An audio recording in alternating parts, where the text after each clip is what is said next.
Back in the 80s, motorcycle manufacturers weren't just pushing the envelope, they were setting it on fire and launching it at 150 miles per hour. This was the era of excess, speed, and experimentation, where rules were more like suggestions and engineers were more concerned with lap times than licensing laws. The result? A generation of bikes that were so fast, so powerful, and so downright unhinged they either got banned outright or quietly disappeared behind new regulations and insurance nightmares.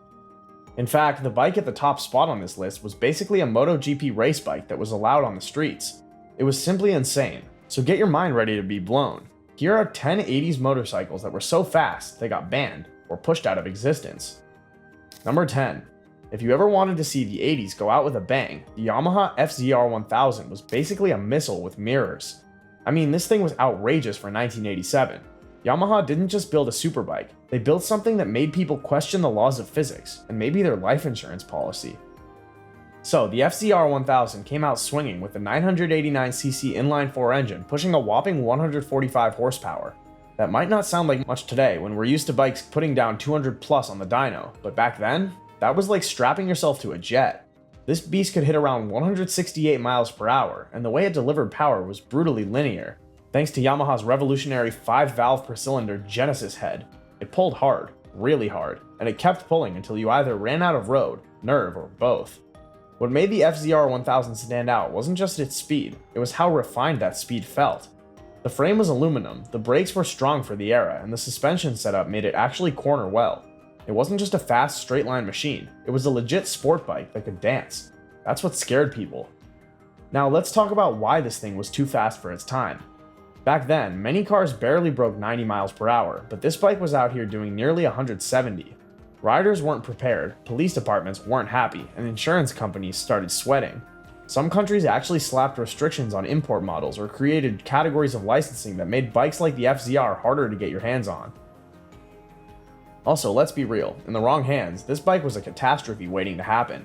There were more than a few young hotshots who thought they were invincible right up until they met a corner they couldn't take. Yamaha basically made a bike that separated the experienced from the soon-to-be experienced. Number 9. If the FZR1000 was a scalpel, the Honda VF1000R was more like a katana, wielded by someone slightly tipsy. It was sharp, powerful, and dangerous if you didn't respect it. This was Honda flexing its engineering muscles in the mid-80s, bringing race tech to the street, whether the street was ready or not. Underneath all that red, white, and blue bodywork was a V4 engine that looked like it belonged in a race paddock. It had gear-driven cams, a 998cc displacement, and around 122 to 125 horsepower, depending on the year. That might not blow your mind immediately, but the delivery was where things got spicy. The power band came on suddenly, and if you were lazy with throttle control, you'd find yourself in a bush wondering what just happened. Honda tried to make this a street-legal homologation special. The problem? It rode like a track bike with no patience for civilians. It was heavy, somewhere north of 600 pounds wet, and the riding position felt like it was punishing you for not being Freddie Spencer. If you were trying to commute on this thing, good luck. Your wrists would hate you, your back would hate you, and even your neighbors might hate you once they heard those cams whining in the morning. But boy, did it look cool. A few issues also plagued the VF1000R. That V4 was high-strung and complex, and a lot of riders didn't maintain it the way it needed. If you skipped a valve adjustment, it would let you know, loudly. And let's not even get into the overheating problems people complained about when they got caught in traffic. It wanted to move fast, and when you tried to slow it down, it got cranky. As for why this bike landed on the too fast for its time list, well, it was fast, heavy, and unforgiving. It demanded skill and commitment, and that filtered out a lot of casual riders. Some countries limited its availability or required special licensing for bikes over 100 horsepower. Others just saw the VF series as a red flag after a few high-profile crashes. But even with all its quirks, I admire the VF1000R. It was Honda aiming for the stars in an era when the average rider still hadn't learned to walk. It might have been a bit too ambitious, but isn't that what made the 80s so wild? Number 8. So here's the thing about the Kawasaki GPZ750 Turbo. It was like Dr. Jekyll and Mr. Hyde in motorcycle form. Calm and composed at first, and then a turbo kicked in and all hell broke loose. I've ridden a few bikes with forced induction, but the GPZ750 Turbo from 1983 was one of the first to do it in a way that felt like strapping yourself to a time bomb with handlebars. Let's get the numbers out of the way. 738cc inline-4, 112 horsepower, 130 plus mph top speed, and a quarter mile in the low 11s. Not bad, right? But none of that really tells you how the bike felt. The early turbo bikes were notorious for something called turbo lag, and with the GPZ750, it was like waiting for a punch in the face you knew was coming, but had no idea when. You'd twist the throttle, and it was quiet, and then bam, full boost, and your front wheel is looking at the moon. Kawasaki took the base GPZ750 and bolted on a Hitachi turbocharger. They reinforced the engine, changed the fuel, and tweaked the geometry to keep it stable at speed. But no amount of tweaking could hide the fact that this thing was basically unhinged once the turbo came alive. It was the kind of bike that dared you to push it and then punished you if you weren't ready. Now, why was it considered too fast for its time? Because in the early 80s, nobody was ready for this kind of power delivery on the street. Motorcyclists were still adjusting to 90 to 100 horsepower naturally aspirated bikes, and here comes Kawasaki with a rocket that hits full power like flipping a light switch. Inexperienced riders got humbled real quick. In fact, several regions had insurance hikes, licensing hurdles, or outright bans on turbo bikes due to rising accident rates. The GPZ750 Turbo wasn't around long, but it made a mark thanks to its insane power. Number 7. The Yamaha RD350LC, also known in some markets as the RZ350, or as I like to call it, the little bike with big consequences. This thing didn't just go fast, it attacked. It was raw, aggressive, and just reckless enough to get itself banned in a few places. We're talking about a 347cc two-stroke twin, kicking out about 55 horsepower, which doesn't sound scary until you factor in that it weighed just over 300 pounds wet.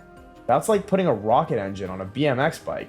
And if you've never experienced a two-stroke power band, imagine riding a regular bike until it suddenly erupts into life somewhere mid-range, screaming like a banshee and trying to yank the front wheel off the ground. That's what the RD350LC did, except it did it with Yamaha's fancy power valve system, YPVS, which made that explosive surge even sharper. The LC stood for liquid cooled, and that was part of the evolution from the original air-cooled RD. Yamaha marketed it as a street-legal racer, and that's exactly how people rode it. It became a hooligan bike, light, fast, and agile in the city. Great if you knew what you were doing, dangerous if you didn't. And here's where things got tricky. It got banned or restricted in several countries, not because it was technically illegal, but because of what people were doing with it. It encouraged reckless riding. It was cheap, fast, and accessible. Basically a getaway drug for speed junkies. In the US, emissions regulations and safety concerns kept it out of some states. In the UK and Australia, it was the subject of heated debate among lawmakers who didn't love seeing 18-year-olds doing wheelies through traffic. Even today, old heads get misty-eyed over the RD350LC. It was the ultimate rebel bike. Number 6. If you're a fan of fast bikes, you've definitely heard of the record-breaking Kawasaki KR1S. But here's something you didn't know. This bike wasn't supposed to be a monster. On paper, it was a humble 250cc two-stroke meant for those stepping up from learner bikes. But in reality, this thing had the heart of a lunatic racer, and it absolutely terrorized anyone who thought 250s were beginner-friendly. The KR1S made about 59 horsepower, which again might not sound crazy until you realize the bike only weighed around 280 pounds. That's lighter than your average gym bro's deadlift PR. And when that featherweight chassis met a screaming two-stroke with a power band sharper than a guillotine, you got one of the most unforgiving and exhilarating rides of the late 80s.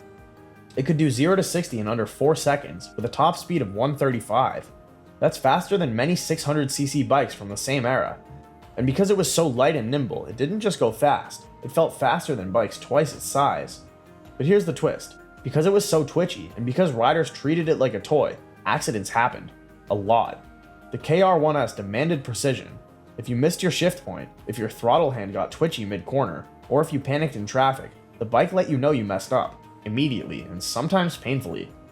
In fact, this bike earned itself a bit of a dark reputation. There were whispers of it being dangerous, unstable, or too sharp for the street. Insurance companies jacked rates up, and in some countries, stricter licensing requirements and displacement rules pushed bikes like the KR1S off the roads entirely. Not officially banned everywhere, but definitely pushed out of the spotlight. Number 5. Now let's talk about a bike that didn't just turn heads, it snapped necks. The Suzuki Katana wasn't just fast, it looked like something out of a sci-fi anime and hit like a freight train wearing a leather jacket.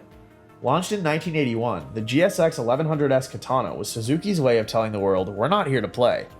It had a 1075cc inline-4 engine pushing out 111 horsepower, and that made it the fastest production motorcycle in the world at launch. It could do 0 to 60 in under 3.5 seconds and top out around 135 miles per hour, which in 1981 was just bonkers.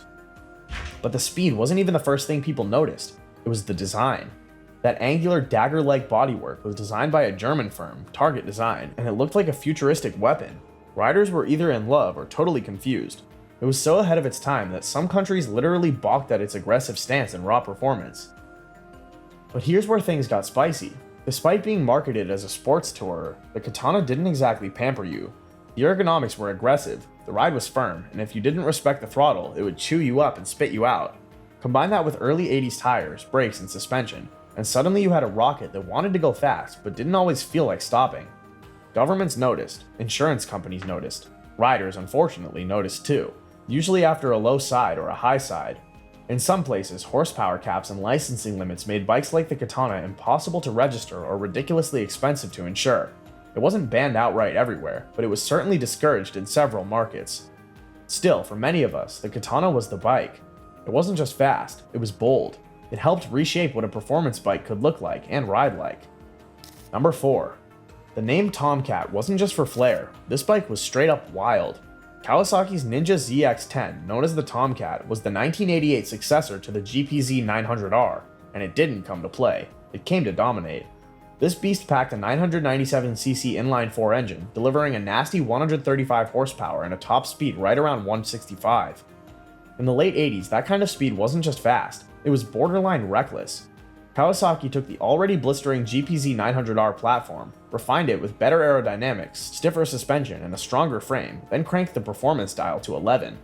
The result? A missile in full ninja regalia. And here's what made the Tomcat especially insane. It was actually rideable. It was stable at high speeds, comfortable enough for long distance riding, and didn't try to kill you every time you opened the throttle, which made it even more dangerous.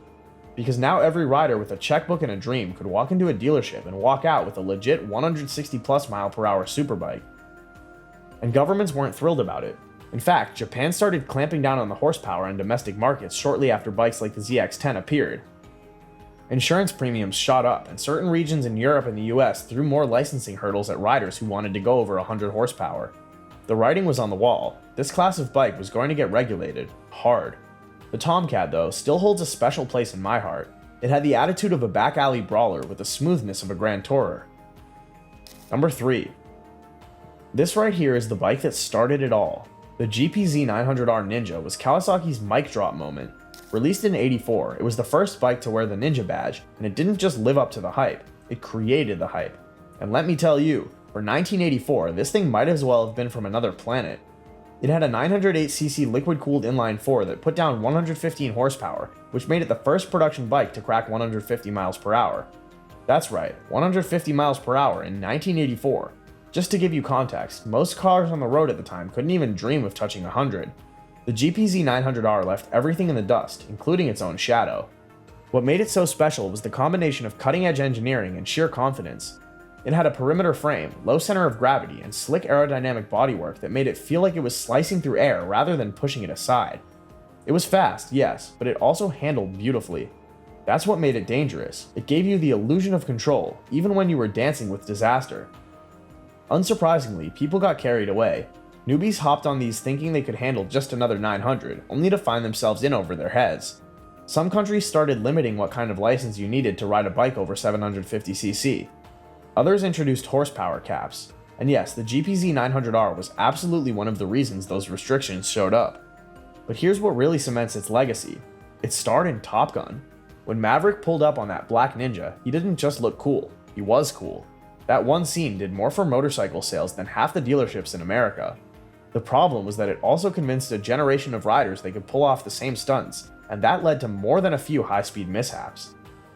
Even with all the chaos it stirred up, I still think the GPZ900R was the perfect storm: high-tech, high-speed, and highly misunderstood. Number 2. If ever there was a bike that screamed track bike for the road, it was the Honda VF1000R. This thing came straight out of Honda's endurance racing program, looked like a MotoGP prototype that accidentally got a license plate, and rode like a brute that had something to prove. Number 2. Yamaha VMax. You know how most bikes have a balance between power and control? Yeah, the Yamaha VMax took that balance, ripped it in half, and used it to fuel its 1197cc V4 engine. This thing was a drag bike in a leather jacket, mean, loud, and absolutely unforgiving. Right out of the gate, the VMax produced 145 horsepower and around 90 pound-feet of torque, which was completely absurd in 1985. Let's be clear here, this wasn't a high-revving sport bike engine. This was raw torque delivered in massive tire-shredding doses the second you twisted the throttle. The acceleration was so violent, people used to joke it came with a free chiropractic session. And if you weren't ready when the power kicked in, especially with the V-Boost system opening up above 6,000 RPM, you could kiss traction and possibly your front wheel goodbye. What made the VMax unique was that it didn't pretend to be anything other than what it was, a street brawler. No corner carving precision, no aerodynamic finesse, it was pure straight line attitude. It could out-accelerate just about anything at the time, including some high-end sport bikes. It was the type of machine you brought to a drag race, not a track day. The VMax wasn't subtle, it wasn't forgiving, but it was iconic. The Yamaha VMax became a symbol of excess, of brute force engineering, and of what happens when a motorcycle is built with zero chill. And here it is, number 1, the king, the chaos machine. The two-stroke assassin that got banned from more markets than you can count on one hand, the legendary Suzuki RG500 Gamma. Let me say it flat out, the RG500 shouldn't have been legal. It just shouldn't. This was a square 4 498cc two-stroke, basically the exact same engine layout Suzuki used in its GP race bike. It made 95 horsepower, but again, don't be fooled by the number. This bike only weighed 340 pounds. That gives it a power-to-weight ratio that still makes modern bikes nervous. It could hit 0 to 60 in under 3.5 seconds and blast past 150 without breaking a sweat. And it had no electronic rider aids, no ABS, no traction control, nothing to save you when that screaming two-stroke power band kicked in like a sledgehammer to the chest. The Gamma wasn't just a motorcycle, it was a dare. It was Suzuki saying, here's our GP racing bike, try not to kill yourself. It had a light alloy frame, anti-dive forks, a wild expansion chamber exhaust that sounded like you were being chased by angry hornets, and power delivery that went from 0 to chaos in one twist. And surprise surprise, regulators hated it. The RG500 got banned from several markets, including the US, which never got an official release. Emissions were part of the excuse, but let's be honest, it was the danger. This thing didn't even pretend to be a street bike. It was pure unfiltered aggression. Countries like the UK and Canada allowed limited imports, but even then, insurance was sky high and accidents were frequent enough to make headlines. To this day, the RG500 Gamma is the holy grail for two-stroke fanatics. It's rare, expensive, and terrifying. If you see one in person, it's probably because someone's been hiding it like a secret weapon in their garage. The fact that it was ever allowed on the street at all? A miracle. The fact that it got banned soon after? Completely predictable. If you enjoyed this video, make sure to subscribe to the channel and turn on the notification bell. See you in the next one.